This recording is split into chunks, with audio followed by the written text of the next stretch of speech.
बहुत समय पहले की बात है। एक साहूकार के 7 बेटे और उनकी एक बहन करवा थी। सभी सातों भाई अपनी बहन से बहुत प्यार करते थे। यहाँ तक कि वे पहले उसे खाना खिलाते और बाद में स्वयं खाते थे। एक बार उनकी बहन ससुराल से मायके आई हुई थी। शाम को भाई जब अपना व्यापार व्यवसाय बंद कर घर आए तो देखा उनकी बहन बहुत व्याकुल थी।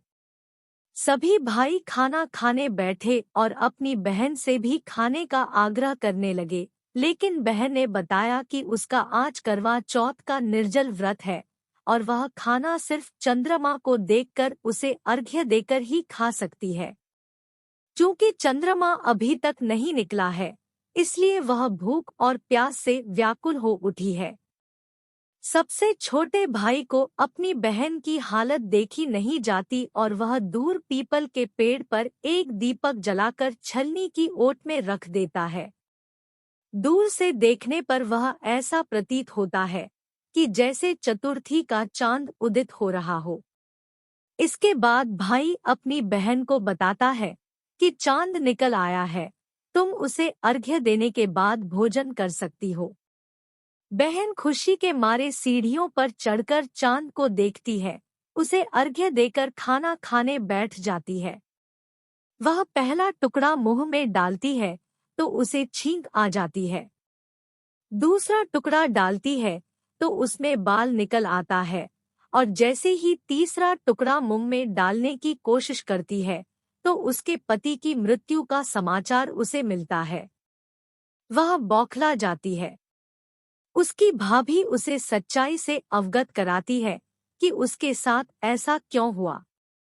करवा चौथ का व्रत गलत तरीके से टूटने के कारण देवता उससे नाराज हो गए हैं और उन्होंने ऐसा किया है। सच्चाई जानने के बाद करवा निश्चय करती है कि वह अपने पति का अंतिम संस्कार नहीं होने देगी और अपने सतीव से उन्हें पुनर्जीवन दिलाकर रहेगी।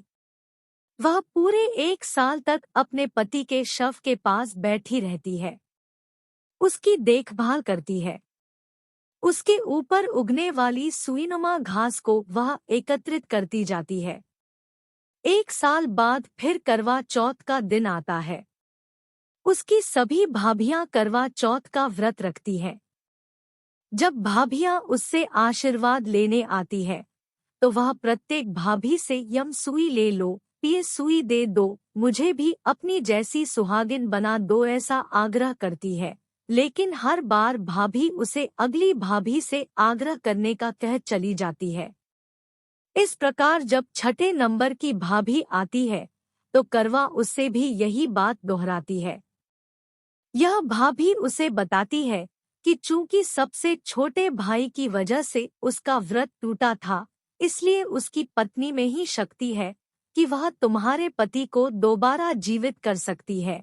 इसलिए जब वह आए तो तुम उसे पकड़ लेना और जब तक वह तुम्हारे पति को जिंदा न कर दे, उसे नहीं छोड़ना। ऐसा कहकर वह चली जाती है। सबसे अंत में छोटी भाभी आती है। करवा उनसे भी सुहागिन बनने का आग्रह करती है, लेकिन वह टालमटोली करने लगती है। इसे देख करवा उन्हें जोर से पकड़ लेती है और अपने सुहाग को जिंदा करने के लिए कहती है। भाभी उससे छुड़ाने के लिए नोचती है, खसोटती है, लेकिन करवा नहीं छोड़ती है। अंत में उसकी तपस्या को देख भाभी पसीज जाती है और अपनी छोटी अंगुली को चीरकर उसमें से अमृत उसके पति के मुंह में डाल देती है। करवा का पति तुरंत श्री गणेश कहता हुआ उठ बैठता है।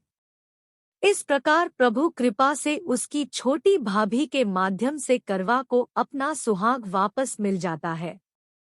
हे श्री गणेश माँ गौरी, जिस प्रकार करवा को चिर सुहागन का वरदान आपसे मिला है, वैसा ही सब सुहागिनों को मिले।